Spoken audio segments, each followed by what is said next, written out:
అలసిన వానికి ఊరడించు మాటలు. సహోదరుడు భక్త సింగ్ గారి పరిచర్య నుండి సేకరించిన అనుదిన ధ్యానములు.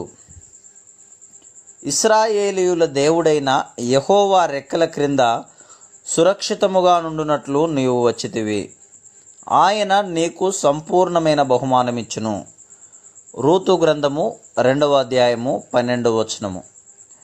ఇశ్రాయేలు దేవుని గురించి ఇంకను అధికముగా తెలుసుకునవలనని కోరికతోనే రూతు బెత్లెహేమునకు వచ్చింది. ఇశ్రాయేలు దేవుడు ఈ కోరికను ఎరిగిన వాడై తన అత్యధికమైన కృపను బట్టి భక్తిగల ప్రజల సహవాసమునకు దేవుని యందు భయభక్తులు గల బోయజు చెంతకు ఆమెను నడిపించెను. పనివాడు రూతును బోయజుకు పరిచయము చేసిన విధమును చూడుము. ఈమె మోయాబు దేశము నుండి నయోమితో కూడా తిరిగి వచ్చిన మోయాబీయురాలైన యవ్వనురాలు.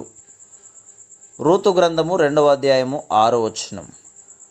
రూతు బెత్లెహేమునకు వచ్చి చాలా తక్కువ కాలమే అయింది. కానీ ప్రజలు ప్రభువు ఎడల ఆమెకు గల భక్తిని, ఆమెకు ఆత్మీయ విషయముల ఎడల గల ఆసక్తిని తెలుసుకొనగలిగిరని ఆ పనివాని మాటలు తెలియజేయుచున్నవి. ప్రభువు ఎడల ఆమెకు గల ప్రేమను, త్యాగమును దేవుని ప్రజలు గ్రహించగలిగిరి. అందువలననే ఆమెలో గల ఆ గుణములను గూర్చి మాట్లాడసాగిరి. ప్రభువు ఎడల నీకు గల ప్రేమ, సమర్పణ యథార్థమైనవైన ఎడల నీ తోటి విశ్వాసులు ఈ సత్యమును గమనించుదురు. నీవు వెళ్ళిన ప్రతి స్థలములో అది ప్రభువుకు ఇంపైన సువాసనగా నుండును. దీనికంటే ముఖ్యమైనదేమనగా బోయజు ఈ ఇంపైన సువాసనను గమనించగలిగాను. 2వ అధ్యాయములో 12వ వచనములో గల అతని మాటలను గమనించుము. ఇశ్రాయేలు దేవుడైన యెహోవా రెక్కల క్రింద సురక్షితముగా నుండునట్లు నీవు వచ్చితివి. ఆమె అతనితో ఒక మాట కూడా మాట్లాడక ముందే ఆమె ఇశ్రాయేలు దేవుని రెక్కల క్రింద ఉండుటయందు నమ్మిక ఉంచుటకే వచ్చినదని ఆమెలోని గొప్ప కోరికను బోయజు అర్థం చేసుకొనగలిగెను. ఇదియే ఆమె అతని దయను పొందుటకు కారణమైనది.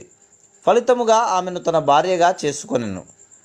అన్నిటికంటే ముఖ్యముగా దేవుడు ఆమె గుణము యొక్క మధురమైన సువాసనను గుర్తించెను. రూతు ఇశ్రాయేలు దేవుని గూర్చి అధికముగా తెలుసుకొనవలనని ఇశ్రాయేలు దేశమునకు వచ్చెను. ఇశ్రాయేలు దేవుడు ఆమె ఉద్దేశము యొక్క యథార్థతను గమనించి ఆమెను ఆశీర్వదించెను. ఆమె ఎడల దేవుడు ఎంత ప్రేమను కనపరచననగా ఆమెను ఇశ్రాయేలు రాజైన దావీదుకు నాయనమ్మగా చేసెను.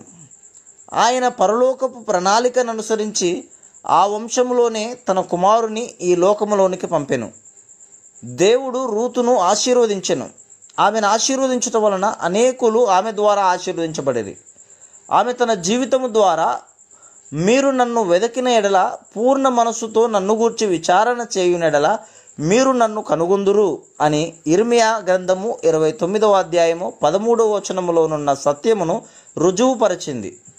దేవుని గూర్చి అధికముగా తెలుసుకొనవలనని నిజమైన కోరిక మనకున్న ఎడల, దేవుని వాక్యము కొరకు ఆకలి ఉన్న ఎడల, దేవుడు మన కోరికను తీర్చుటకు సంపూర్ణమైన ఏర్పాటు చేసి మన ద్వారా అనేకులను ఆశీర్వదించును. రూతు గ్రంథము కరువుతో ఆరంభమై విజయోత్సాహముతో, సంతోషముతో ముగిసెను. నీ జీవితము నిస్సారమై ఫలవంతముగా లేని ఎడల ఈ కరువుకు గల కారణమును తెలుసుకొనుటకు నిన్ను నీవే పరీక్షించుకొనుము.